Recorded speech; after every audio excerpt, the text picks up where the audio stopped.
Hello! Welcome back to a Podium Pop YouTube video. We are starting a new series before the Formula One season starts for 2025 because we have a lot of rookies joining the grid. There's 5 of them, and then Liam Lawson, wherever he lies. There's 5 and Liam. Like, technically, Ollie's not even a rookie. Whatever, technicalities. So we're doing a Meet the Rookie series. We're going to do a deep dive on the rookies, let you guys get up to speed, what they've done in their past career before getting to Formula One. And first we're starting with Gabriel Bortoleto. Woo! So we are big Gabby Bortoleto fans. In fact, when we were discussing rookies and we said Podium Pop should claim a rookie to support, we did pick Gabby. That is why we are starting with him. Yeah, absolutely. I will say we both are kind of familiar with Gabby, but Gracie did do a deep dive. We're going to kind of keep switching back and forth on doing the deep dive so that we can kind of teach the other person. Yep. So while I'm kind of familiar with his career, and I'm kind of familiar with him, Gracie, she just has a whole lot of knowledge now about what he did. So she's going to teach me a little bit about Gabriel Bortoleto. Gabriel Bortoleto. Mr. Bortoleto. He people do call him Gabby. We also had someone comment on our video, our podcast episode, that in Portuguese, the word for butterfly is Borboleto. And somebody Excuse my pronunciation of it. Somebody commented on our video when we were like, Gabby's joining the grid, and said that they sometimes call him that because it means Brazilian fans, yes. Because it means butterfly, and it sounds like his last name a little bit, which we thought was so cute. It's just the cutest little thing. It is the cutest little thing. All right, should we get started on his career? Oh, wait. It's Borboleta. It's Borboleta in Portuguese. Okay, Borboleta. And they call him Borboleto. Oh, yes. Because that's his name in Butterfly. Yes, Borboleto. Just want to make sure I get that clear. Yeah. We're doing our best. We obviously are not fluent in Portuguese. She's learning Spanish, I'm learning French, so it's fine. That'll be next. All right, so Gabby is driving for Sauber in 2025, and he has signed a multi-year contract, so right now we're going to assume that when it switches to the Audi program, he will still be driving for them in 2026. Woohoo! Which I'm actually really excited about because obviously Gabby's our favorite rookie, which coming in to Stake, maybe not the best team. Yeah. So I'm glad that 1, they have a multi-year contract, but 2, we're going to be able to see what he can do with 1, the new regulations, and 2, when Audi takes over. Yes, absolutely. He was born in Sao Paulo, Brazil, October 14th, 2004. That does make him 20 years old. Wow. And they keep getting younger, and I keep feeling older. Those youngsters. I think it's going to be so special to see the Brazilian race this year. It's gonna be because very, like very not special. only is it like his home country, it's like his home city. Yeah. Like it's kind of like Oscar, where like he was like, I grew up like down the road from where the Formula One track. Like it's just so exciting because like most of the time you don't get that close of like a home race. Like I guess Logan in Miami. Yeah, Logan in Miami was probably that. Also grew up around the same distance from the Yeah. track, but it's good to see another one. I don't know about the others, but. Yeah, it's going to be so exciting. I cannot wait to see it. He started karting at 7 years old, and like a lot of people moved to Europe around 4 years later. They're going to say at 4 years old. Like, they old. started him early. No.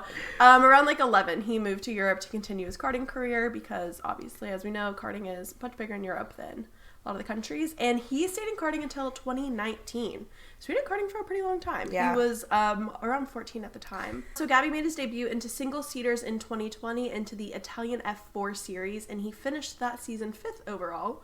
Not bad. And then in 2021, he moved to Formula Regional European Championship, and he finished that in 15th place. And then he did a partial campaign in 2022 for Formula Regional Asian Championship. And then 2023 happens. 2023 happens. Here we go. This is where it starts booming. Here we go. Gabby joined the F3 grid, and in 2023, he also joined the McLaren development driver program. But at the end of the F3 season. Yes. Because it was October. Okay. Yes. I did know that. Before he started his F3 campaign in September of 2022, he did a test with F3 with Trident, and then shortly after that, he was the first driver announced for Trident in 2023 for the F3 season. In the very first race in Bahrain, Gabby quickly took the points lead because the leader of the race got disqualified for a penalty, and he started his F3 campaign with a bang, getting those top points. He continued to extend his lead in the feature race in Australia. He got pole position. He kept scoring points at the next few races. So he was doing good. Like, right off the bat, he's going. Boom, boom, boom. Yeah. And into the last race, he went into the lead with 38 points. And he actually ended up getting the win on the Friday because his top 2 competitors did not score high enough and would not.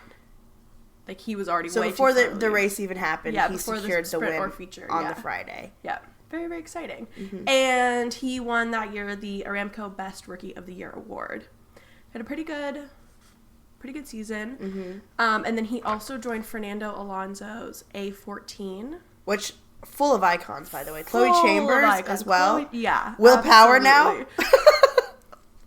That is so crazy. Like, I cannot get over it. I love it. It's like all these kids and Will Power. Yeah, no, absolutely. So after he won F3, he then was joining the F2 grid in the 2024 season. Oh yeah, I meant to look up how to say this. Invicta. Huh? I literally could not tell you how to pronounce his team.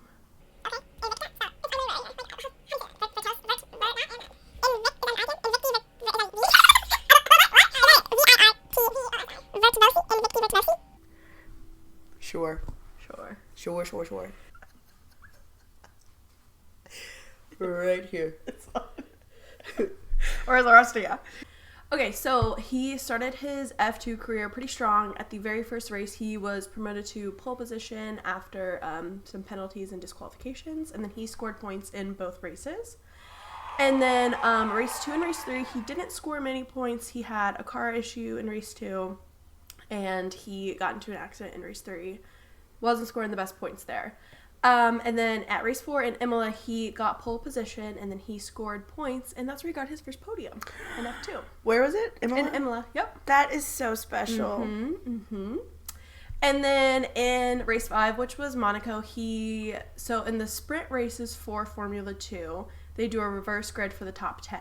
So if you get second place, you're going to be starting in 9th. If you get first place, you're going to be starting in 10th. If you qualify after 10th, you're just screwed. Yeah, you're just in that normal position. So the top 10, it's going to flip. So, and he got second place in the sprint due to the reverse grid flip. So he qualified 9th and then started second, finished second. We all know Monaco, you're not doing much passing there. Yeah. Yep. So that was very exciting to get a pole in Monaco. So he definitely started out like not as one of the leadership contenders. Yeah. And then things kind of started looking up in Monaco a little bit. And then in Spa at the 10th race, him and Isaac Hadjar were battling it out, and he finished in second to that. Which him and Isaac kind of... They do. They go back and forth quite a bit. Mm-hmm. They really do. In like the second half of the season. Yeah. Yeah. This is kind of when it's picking up. And then Monza was huge for Gabriel. He spun out in qualifying, so that caused him to start from the back for both races, the sprint and the feature race. Mm-hmm. And then in the sprint race, he had a recovery and finished into 8th place, which is awesome. Wow. And at that race, him and Dennis Hauger finished at the same exact time for 8th place, so they split that point for them. Like, I'm talking like 0.00000. Which is crazy because I remember when we were one of our episodes like near the last season of F2, you were talking about it and you're like, yeah, like he has whatever 0.5 points. I'm like, 0.5? How the hell's that happening? Yeah, like the exact same time they finished that race. Continuing with Monza, it ended up being amazing. Gabby, so he was in the very, very back. He started last, but he benefited from a safety car. So he was able to stay out ahead of everybody, and that led him to winning the race. That was awesome. This was the very first time in F2 that someone has gone from last to first and won the race. Wow. How cool is that?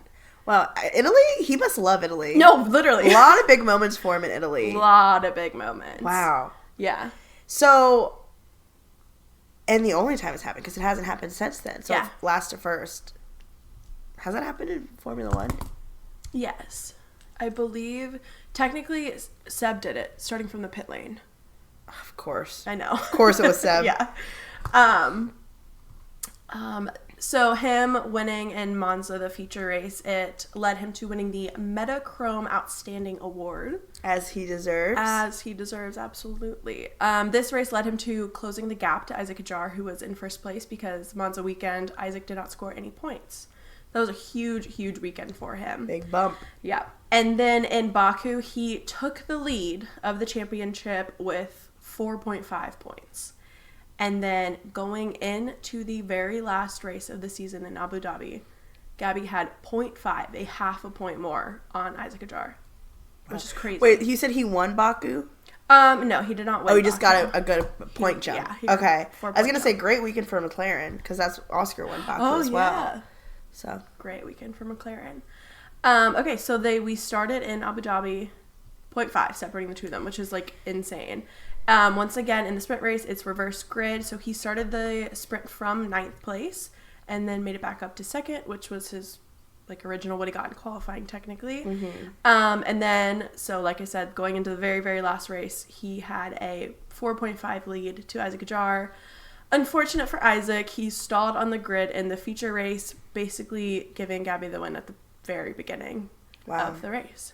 Which is interesting as well, because obviously Isaac is going to be on the grid this year as well. Mm-hmm. So we'll have another Meet the Rookie video for Isaac. So we'll be able to see his perspective of it as well. Yeah, we absolutely will. Gosh. And you know what? It's really interesting because I think a lot of people expected Isaac to win, because he was kind of like throughout. I mean, he had some bad races as well. Yeah. But I just always heard of like Isaac being the kind of person that was talked about. Yeah, he was talked about a lot in F2 ever since the Monaco incident. Yeah, with in the tunnel, and everyone was like, "This guy, put him in F1." Blah blah blah blah blah. Like people talked about a lot. So, but we were always rooting for Gabby. So sorry, we very Isaac. Huh? And then he got some awards for obviously his seasons. He won last year FIA Rookie of the Year award, which is like in any FIA sanctioned category, any first time driver could win that, and he won that award. Oscar won it in 2023. Yeah, right. He also won the Anthony Hubert Award, which was for basically outstanding first, kind of the same thing as Rookie of the Year, but it's only for F2. Okay. Yeah. He also became the 4th driver to win F3 and F2 consecutively. You know who the other 3 were before him? Let me guess. Yeah. Oh, wait. Don't look at my notes. Okay. F3 and F2 consecutive. Didn't Oscar do that? Oscar did it. Charles? Charles. Okay. I don't know. George. Oh. I was thinking Alex. No. As well. Okay. Yeah, so Charles, George, Oscar, and Gabriel Bortoleto now are the... Wow. Yeah, to win consecutively. Some big names in there. Mm-hmm. And then he also became the 2nd Brazilian to win F2 right after Felipe Drugovich. So we started hearing rumors, I feel like later half of the season, about Gabby joining Sauber. There were a lot of people, like, who we heard about for the Sauber seat. Zane Maloney. Was Teo one. Porcher. Yeah. Botas at one point. Yeah. There were a lot of names being thrown around. Andrea Stella, so since he was a part of the McLaren driver development program, Andrea Stella came out and said, like, we will relieve him of his duties and absolutely let him go to Sauber to, to drive there should they pick him up. And then early November, it was announced that he would be driving for Sauber alongside Nico Hülkenberg for his rookie season. And also, a part of my research, I found that both Max Verstappen and Oscar Piastri endorsed him for the Sauber seat. Yeah, because he has a relationship with Max Verstappen, because he also drives for Team Redline, which is the sim racing team that Max is on. They stream a lot together. They have a really good friendship. They joke a lot. Yeah. So it is interesting that even though he's coming in like with the rookies, all of these rookies kind of have like, I wouldn't call them like mentors, but people that they like are already on the grid that like they're kind of like connected with. Yeah. Like Ollie and Charles just from driving a Ferrari together. Like obviously like Liam, if you want to consider him a rookie, with Red Bull. Mm-hmm. With Max. Jack and Pierre. I'd also say Jack and Esteban. Like, I feel like they were pretty close when Esteban was still with Alpine. Yeah. So Gabby and Oscar kind of having that connection along with Gabby and Max. Yeah. It'll be interesting to see the dynamic and how how that works, because I feel like some rookies are like immediately taken into the fold of I guess the friendships of F1, and some of them kind of take some time, like, you know, Oscar Logan. And Logan. Lacy, oh lacy, skin like puff pastry. Oscar and Logan is a perfect example. Yeah, for sure. There's just some rookies like instantly click with the other drivers and some of them don't. So it's just really interesting. Yeah. I feel like Nico will do really good. I think he'll do great with a rookie, but then you look at like Haas, like how is Esteban going to do with Ollie? Which again, if any rookie doesn't need their teammate to take him on the wing, it's probably Ollie. Yeah. So that's okay. Like, but I do wonder like how is like Isaac and Yuki get like I can't see Yuki like nurturing and like mentoring Isaac, because I think Yuki is just too preoccupied on his own, like, focused on his own career, where, like, Nico, like, you know, love Nico, but he's probably near the end of his Formula 1 career, and definitely more, like, okay, let me get a couple more years in kind of thing, where, like, Yuki's still, like, hungry for that Red Bull seat. Yeah, for sure. So I wonder how that's going to affect things. Yeah, it will be really interesting to see how that works. In my research, I found apparently Oscar talked about how he had, like, a year off in between winning F2 and going into Formula 1, and how he didn't want that for another driver or for Gabby. They probably had, like, a little bit of a relationship, both being with McLaren. So, I feel like that makes sense why Oscar. Yeah. I wonder if Formula 1 should kind of do something similar to how Indy Next and IndyCar did, where, like, if you bring, like, with IndyCar and Indy Next, if you give a seat to the Indy Next winner, you get, like, a scholarship or, like, basically extra funding. Yeah. And I feel like Formula 1 should do something to kind of incentivize I think so. the teams to give the Formula 2 winner a seat in Formula 1. Because if you win Formula 2, you can't participate in it again. Yes. And the same thing that keeps happening with, like, Formula 1 Academy. Like, once they win, they're like, okay, but, like, I can't do Formula 1 Academy again, but now I don't have a seat. And I think IndyCar is running into the same issue, and that's kind of how that situation got fixed. Like, Louis Foster's getting a seat at RLL. Yeah. I almost forgot. RLL. Because they were interested. I mean, obviously, he's a great driver, so he deserved the seat regardless, but that kind of helps incentivize the teams to bring in the rookies, which, like, it's really rare that their rookies don't come in. So, like, last year we had no rookies, and this year we have a huge group. And it's going to be really, really interesting. It's going to be very interesting. Like, we had, like, for, like, the longest time, there wasn't even, like, a safety car. No. And it was so long, like, there were no crashes during at least the races. Something. Yeah. I forget what it was. During the races, it was really rare to have any crashes and any, like, and if they were pretty, like, minor for the most part.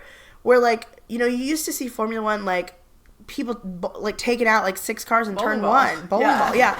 So it'll be interesting to see how, like, if the rookies, like, there's going to be some. Well, there's, like, so many jokes going around of just, like, every race with 5, 6 rookies. Yeah. Whatever you want. It'll be really interesting to see, though. I'm excited. I genuinely cannot wait. I think it's going to be so good. I also feel like I might have said this where I think they're brought in a lot of rookies this year. Or teams were more likely to, just because the regulation changes for 26. Yeah. Because, like, it gives them a time to get used to the car. Yeah. Get used to being a Formula 1 driver before the regulations come in, where everyone's going to kind of be on equal ground. Yeah, for sure. Because if you brought in a new rookie with the new regulations, it would be a lot of learning to handle. Absolutely.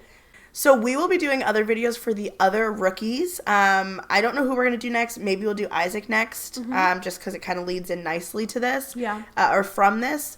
But let us know who you're rooting for as far as rookies. Let us know your thoughts. We're super excited. We're going to be keeping our eye on Gabby, rooting for him. I mean, I would love for him to get some good points early in the season. Me too. But with a stake, it's going to be difficult with a Sauber car. But, like, you never know. Yeah, you never know. Things could very much so change. Like, yeah, absolutely. Fingers crossed. But we'll be keeping our eye on him. Yeah, we sure will. Thanks for watching, and look out for our future videos. Yes. Bye.